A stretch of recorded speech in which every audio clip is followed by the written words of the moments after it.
Good morning, everyone. Welcome to the SBI Securities Daily Morning Podcast. Today, we will cover global market updates, key corporate development, key economic events to track, key actionable based on fund flow activities, provisional quarterly results, and the trading and investment strategy for next few days.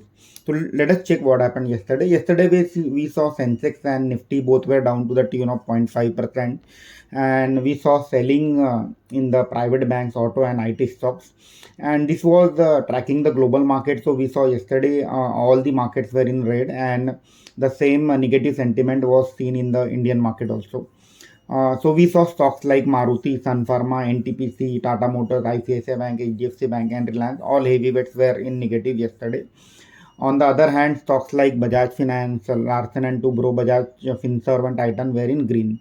However, the broader market, which is Nifty Mid Cap 100, was in green to the tune of 0.2%, whereas Small Cap 100 was the positive to the tune of 0.5%. So yesterday selling was more on in the frontline stock, and mid cap and small cap continue to trade in green. Despite of a weak market sentiment, we saw yesterday 262 stocks, that is almost 5% of the total trading universe in BSE, have scaled a new 52-week high. So I would like to highlight a few prominent name which have scaled 52-week high and where we should pay our attention. So few of them are Anand Rathi Wealth, Arvind, Ashoka Buildcon, Avantel, Balu Forge, Bear Crop Science, Canara Bank, Care Ratings, Chalet Hotel, Chola Finance, Coal India, Coromandel, Catholic Syrian Bank, Federal Bank, GMDC Foods and in Gabriel India, JSW Energy, Jyoti Lab, Keynes, Kirloskar, Marico, LIC Housing Finance, Metro, Medanta, Philip Carbon Black, PNB Housing, REC, RBL, RR Cable, Safari, Indian Bank, Union Bank, Wonderla, Zomato. So there were many mid-sized companies where we have seen a new 52-week high, and we should pay attention to this list as there is a lot of positive sentiment in all these stocks. At the same time, 39 stocks were trading at 52-week low, and the prominent among them was Idea Forge. So we have seen post IPO, this stock continue to trade at a very high valuation, and hence we are seeing some sell off over there. In terms of market breadth was not so bad. So yesterday, despite of selling in the frontline stock, we have seen almost 1872 stocks were in green, whereas 1905 stocks were in red yesterday. So overall, markets were not so bad as far as mid cap and small caps are concerned. Now let us check what happened in a global market yesterday. So yesterday we saw US key indices, Dow Jones, Nasdaq, S&P 500 were trading in red to the tune of 1.3 to 1.9%. So there's a massive sell-off we are seeing in a US market. And this is led by the further spike in the 10-year US bond yield. So currently US 10-year US bond yield is trading at 4.8%, which is at almost 16 to 17-year highs.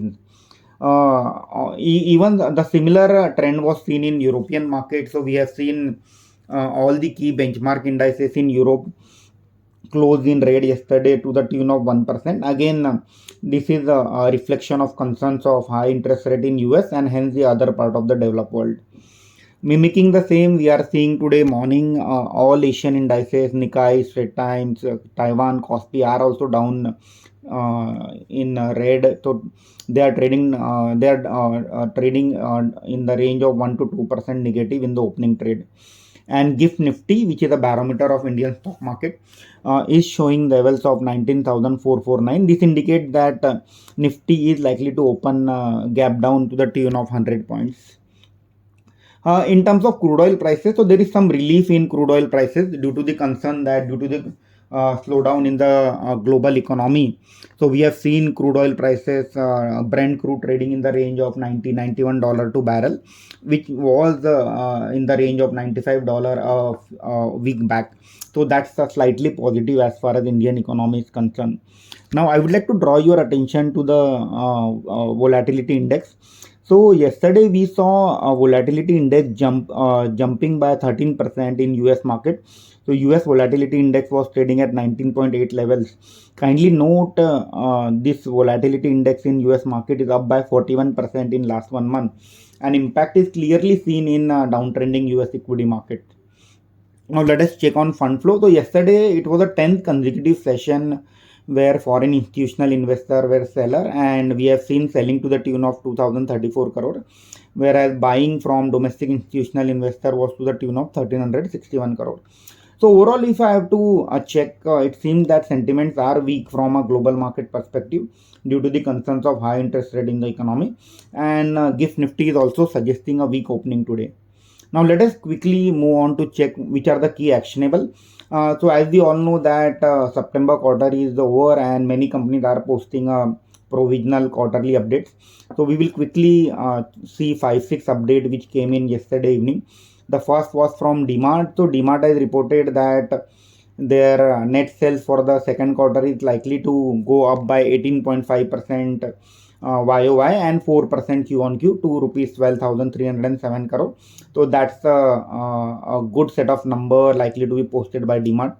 Then Apollo APL Apollo Tube posted that their quarter two sales volume will be at a record high of 6.74 lakhs metric ton, which is up by 12% year over year. So that's a positive indication from APL Apollo Tube. So we may see some positive reaction in APL Apollo Tube stock in short to medium term. Bajaj Finance again posted update that their AUM has grown by 33% to 2,90,200 crore. New loan books have grown by 26% and deposits have grown by 39%. So Bajaj Finance continue to report a robust set of number, and this number are better than the company's guidance of 29 to 31% growth in first quarter FY24. So we may see some positive reaction as far as Bajaj Finance is concerned. Then South Indian Bank reported that their deposits are and advances are up by 10% each.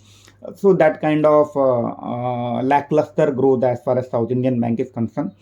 Catholic Syrian Bank has updated that their deposits have grown by 21% year over year, and advances are up by 27% year over year. That's a pretty strong set of growth reported by Catholic Syrian Bank, and we may see some positive reaction in Catholic Syrian Bank today.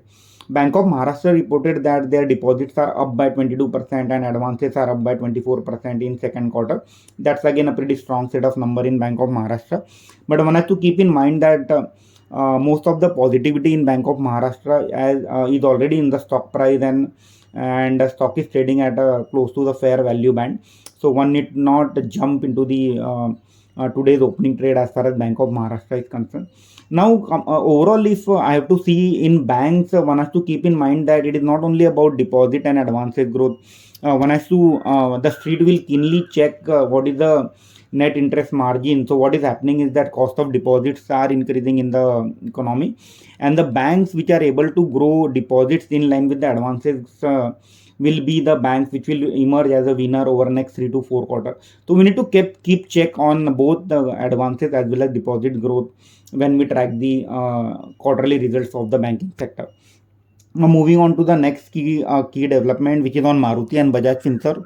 So Maruti has received a tax demand of 2,160 crore, whereas Bajaj Finance has got a tax demand to the tune of 1,010 crore. So we may see some marginally negative reaction as far as Maruti and Bajaj Finserv are concerned in the trade today. So there is an order win of 857 crore from Gujarat Metro Rail for manufacturing 72 metro car for Surat Metro, and this is for Titagarh rail system. So that's positive for Titagarh.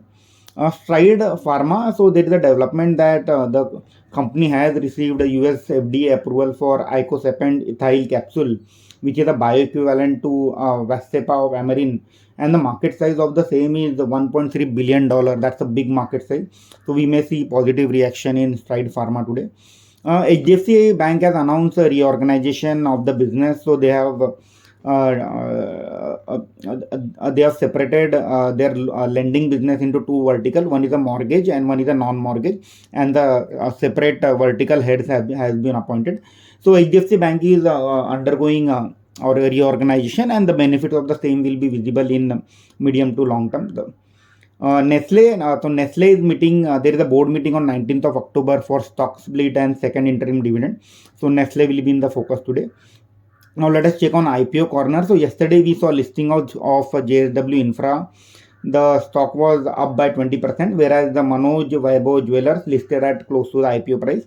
Today is the last day for IPO of Plaza Wire. And in terms of new listing, Updater Services is the company which will get listed today. If you remember, the issue price was around 300 rupees per share as far as IPO price is concerned.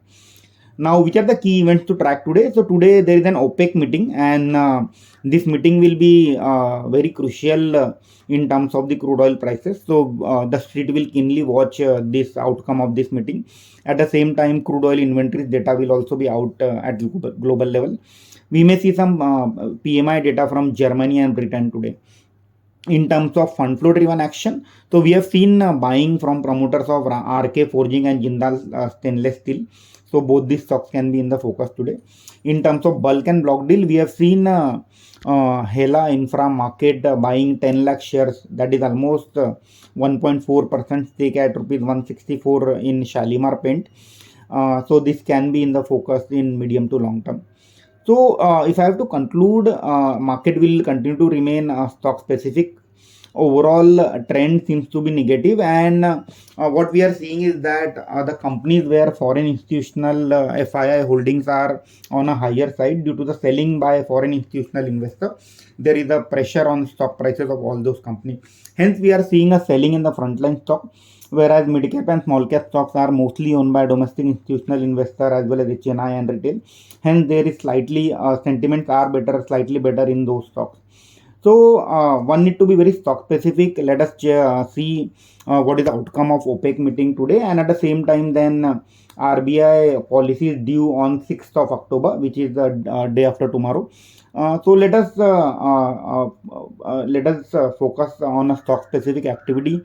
One can focus on sectors where the companies are reporting good set of numbers in terms of provisional update, and let us not try to adventure into market with very high leverage. Small profits and is advisable. Profit booking is also important in a market scenario where there is a lot of global where the sentiments are negative at a global level. That's all for the day. Thank you and have a good day. Investment in securities market are subject to market risks. Read all the related documents carefully before investing.